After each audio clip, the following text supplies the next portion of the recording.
उत्तर प्रदेश के पूर्वी हिस्से में बसा एक छोटा सा गांव। चारों ओर हरे भरे खेत, बीच से बहती छोटी सी नदी और कोसों दूर तक फैला आम का बागान इस गांव की पहचान थे। पर एक और बात थी जो इस गांव को अनोखा बनाती थी। वहाँ हर साल भादव की अमावस्या की रात को एक विशेष प्रथा निभाई जाती थी, जिसे गांव वाले काली पूजा कहते थे। यह पूजा दीप जलाकर या घंटी बजाकर नहीं की जाती थी। यह पूजा रात के अंधेरे में जंगल के उस पार स्थित एक वीरान कुएं के पास होती थी, बल्कि गांव की अपशगुनी कन्या की थी। कहा जाता है अगर बलि नहीं दी गई तो गांव में अकाल, बीमारी और मृत्यु का छाया छा जाता था। गांव में एक 16 साल की लड़की रहती थी, अंजलि। बड़ी बड़ी काली काली आँखें, घने बाल और कोयल जैसी मीठी आवाज़। लेकिन उसकी किस्मत मानो जन्म के साथ ही अभिशापित थी। उसकी माँ का देहांत उसके पैदाइश के बाद हो गया और पिता भी कुछ सालों में चल बसे। गांव वाले उसे मनहूस कहते थे। उसकी परवरिश उसकी मौसी सरोजा ने की थी, जो गांव की एक समझदार और मजबूत औरत थी। सरोजा हमेशा अंजलि को सिखाती थी, बेटी डरना मत। ये लोग कहते हैं ना तू मनहूस है, ये सब अपने डर को तुम्हारे माथे पर छोपना चाहते हैं।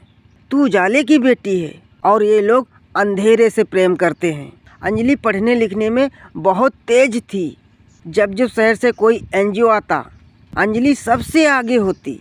पर गांव के कुछ कंटरपत्थी लोग उसे अच्छी निगाह से नहीं देखते थे, खासकर गांव का पुरोहित जगदीश बाबा और मुखिया धर्मवीर। भादव का महीना आया, गांव में हलचल शुरू हो गई। इस बार खेत में कीड़े लग गए हैं और नदी का पानी भी सूख गया है। यह गांव वालों के लिए एक संकेत था, इस बार बलि जरूरी है। बुजुर्गों की पंचायत बैठी और चर्चा शुरू हो गई। आखिरकार जगदीश बाबा ने कहा, इस बार देवी ने संकेत दे दिया है। अपशगुनी कन्या का वरदान ही इस विपत्ति को टाल सकती है, और वो कन्या है अंजलि। सरोजा के घर में जैसे भूचाल आ गया। अंजलि को जब पता चला वो दहशत में आ गई। सरोजा ने हार नहीं मानी। वह पंचायत के सामने खड़ी हुई और कहा, किस देवी ने कहा है, किस ग्रंथ में लिखा है किसी बच्ची की जान देकर भक्ति की जाती है? वहाँ पर बैठे धर्मवीर ने गुस्से में जवाब दिया, अगर बलि नहीं दी गई तो गांव जल उठेगा और तू अपनी भतीजी को बचाने के चक्कर में पूरे गांव को मरवाना चाहती है। सरोजा ने फैसला किया, तो ठीक है, मैं शहर जाऊंगी और जिला अधिकारी से मिलूंगी। देखती हूँ कैसे ये हत्या होती है। भादव की अमावस्या आई। सरोजा को गांव के किसी आदमी ने जहर दे दिया। वह शहर तक नहीं पहुँच पाई। उसकी लाश अगले दिन नदी के किनारे मिली। गांव वाले इसे देवी का प्रकोप समझ रहे थे।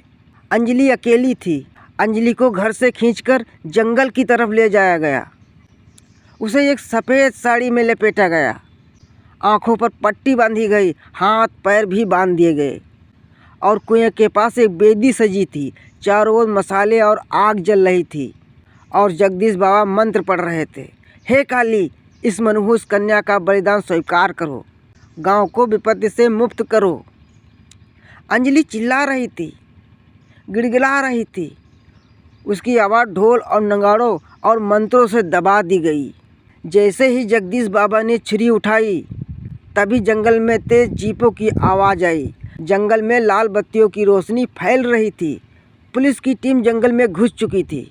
सब लोग हथियार नीचे डाल दो, ये हत्या है। एनजीओ की एक कार्यकर्ता नीलम राय ने जिला प्रशासन को खबर दे दी थी। वे लोग पहले से ही गांव के हालात पर रिपोर्ट बना रहे थे। सरोजा के संदिग्ध मौत के बाद उन्होंने कार्रवाई तेज कर दी थी। जगदीश बाबा धर्मवीर को गिरफ्तार कर लिया गया और अंजलि को रेस्क्यू कर दिया गया। पूरे गांव में सनसनी फैल गई। कुछ लोग कहते थे अब देवी नाराज हो जाएगी। अगले दिन बहुत अच्छी बारिश हुई। खेत में हरियाली लौट आई। नदी बहने लगी। अंजलि को शहर भेज दिया गया। उसे सुरक्षित रखा गया। उसे पढ़ाने के लिए स्कॉलरशिप दी गई। कुछ सालों के बाद लॉ की पढ़ाई करके सामाजिक कार्यकर्ता बन गई।